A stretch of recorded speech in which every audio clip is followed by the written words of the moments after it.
Hi, I am Maria Buckel, and I'm here with College.town at Women Leaders Convention, and I'm here with Marie Stroman, American Rivers Conference Commissioner. Thank you for being here. Thank you so much for having me. It's so good to see you.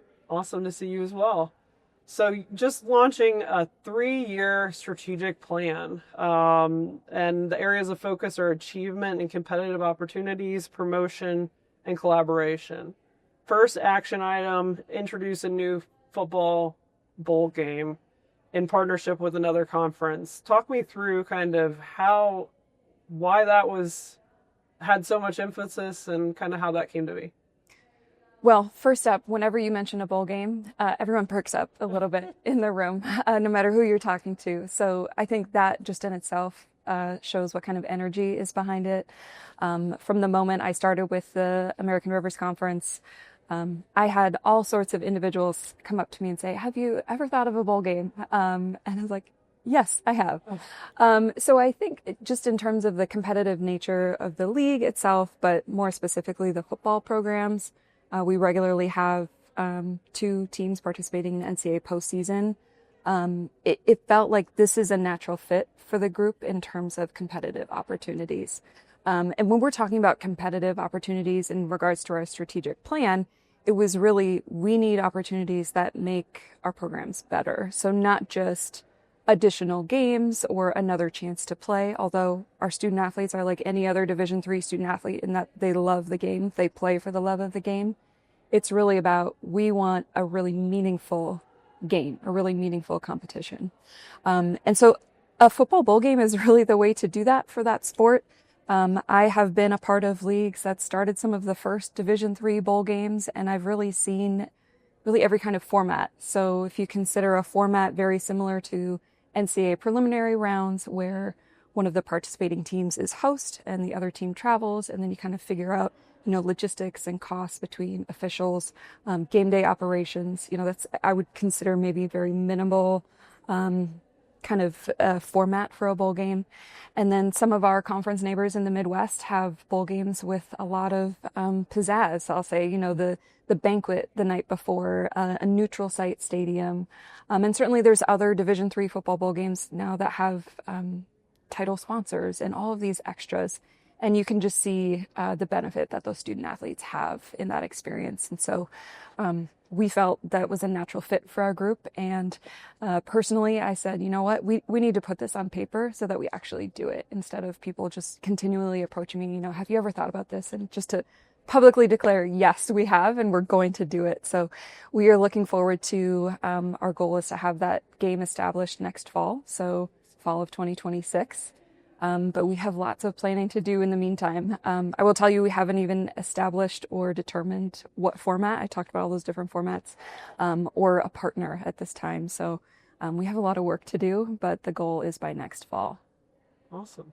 Well, sticking with postseason, festival style, multi-sport, there's a lot of components that go into that as well. So how did you all arrive at that, and what were some of the, I guess, potential tension points that had to be worked through in order to commit to that? Yes. So taking a step back, our strategic plan had a lot of student athlete input. We had survey opportunities. We had in-person workshops with student athletes. And this was a theme we picked up on all of those different student athlete touch points is, we want a little bit extra out of our conference championship experience. We want a neutral site. We're very fortunate in the American Rivers Conference that our institutions host most of our championships on campus, and we rotate between campuses. And that's really awesome to have that kind of home field atmosphere. But just to provide that little extra, we thought, you know what, let's try this. The league has done that format for maybe one sport or two in the past, but very similar to Division II championship festivals, we're going to try something like that. So our newly established championships committee, which is working on the football bowl game and also the championships festival, their first step will be to determine which season that will actually take place. So we have not established fall, winter, or spring. But yes, there's a lot of nuances to making that happen. Finding facilities, finding hotels, finding people to staff those games. It's really exciting. beyond that too, our championships don't all happen in the same weekend. So we have schedules that will likely need to be adjusted. Just to move, let's say, for example, the soccer season 1 week earlier or 1 week later. Well, we can't go later because of AQ selections, but just to go 1 week earlier is a big shift in the regular season, even just in scheduling philosophies. We're facing that right now with membership changes and making adjustments to our schedules that had already been approved. And so that's, I think, some of those things that behind the doors people don't realize are all the little details that go into place. But ultimately, I think with all of those extras of the student athletes being able to attend games of their peers, that's one of the things in championship surveys that we see, what was the highlight of your championship experience? And so commonly it is, being able to be there, to see my friend, to see my teammate excel and win and do all of these amazing things.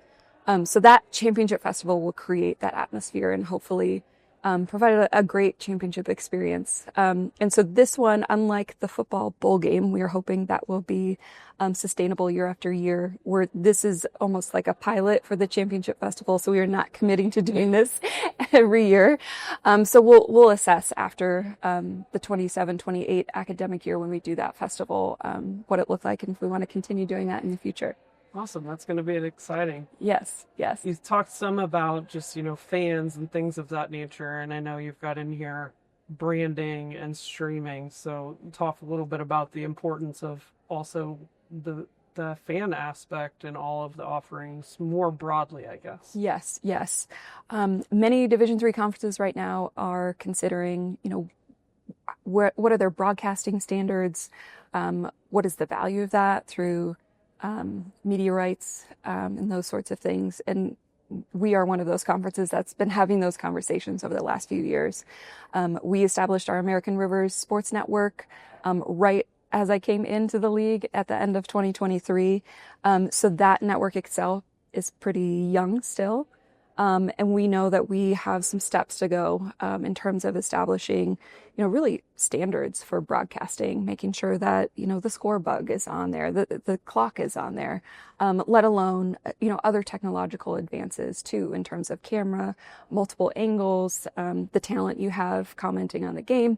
All of those things we can elevate to really enhance the experience of the students, and also their fans and families watching. So a part of our strategic plan, we are injecting some funds to our schools this year, and really giving them the leeway to say, what is appropriate for your institution in terms of improving your broadcasting.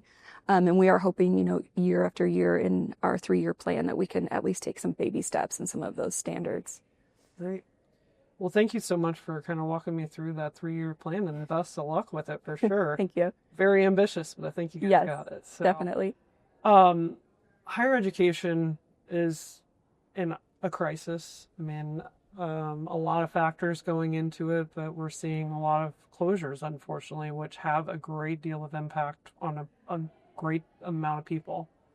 As a commissioner, and you've been at several different conferences and are in the room with other commissioners, what are the things that you're evaluating and for not just your conference, but for Division III more broadly?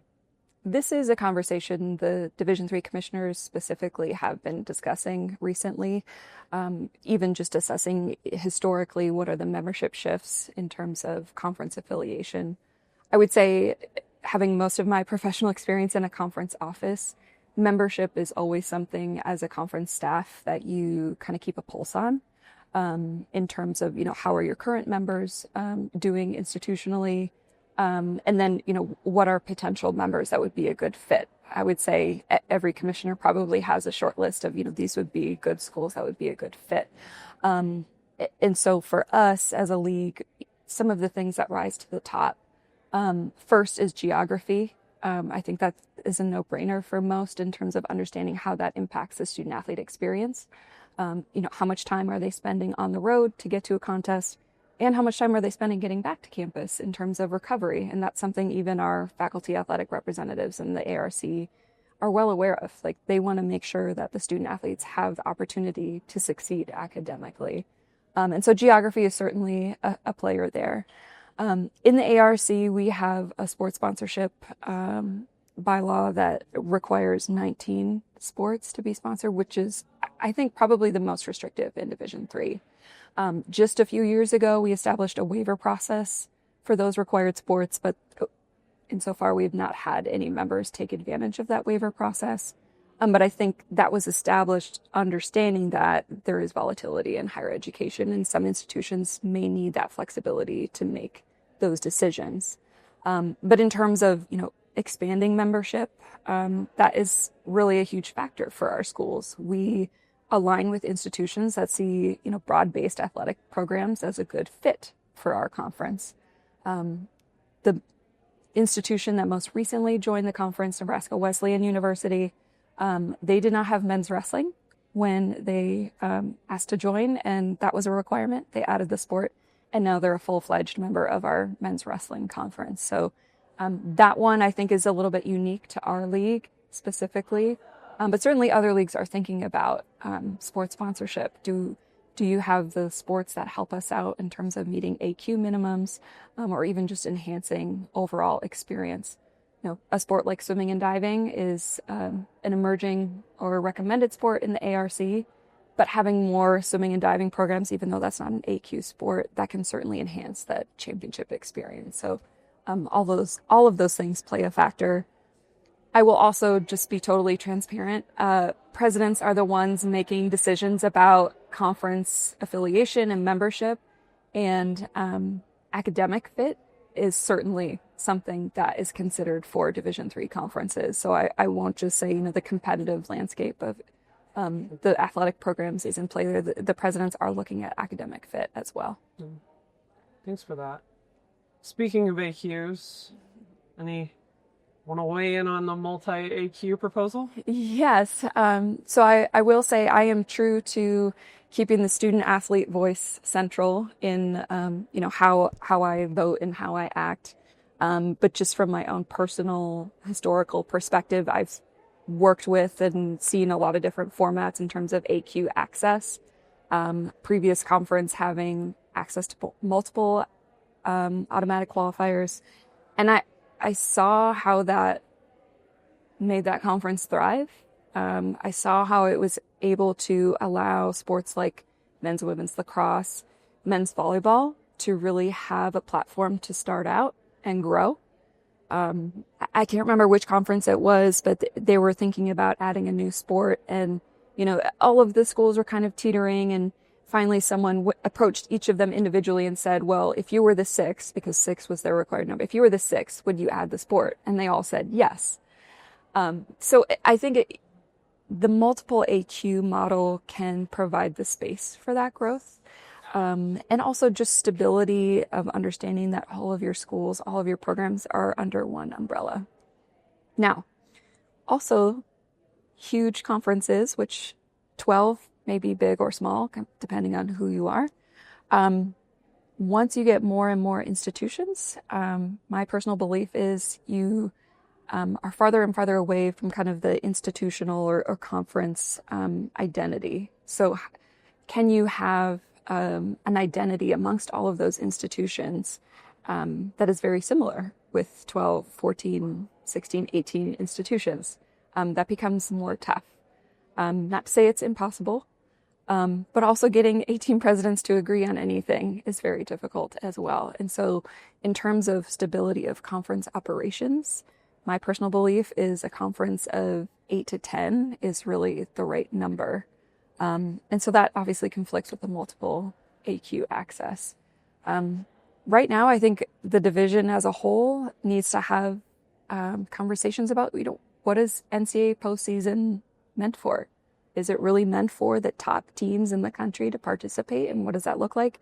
Anytime I tell some of our student athletes, well, if we have multiple AQs for another conference, that could mean one of the at-larges is gone. They're very concerned about that. And I think for our league, understanding that we have programs that are consistently, on that bubble, especially with NPI now, understanding where they fall in the mix to see we could be very close. So certainly very aware of that. Sticking kind of with higher ed overall, some of this is financial pressures, right?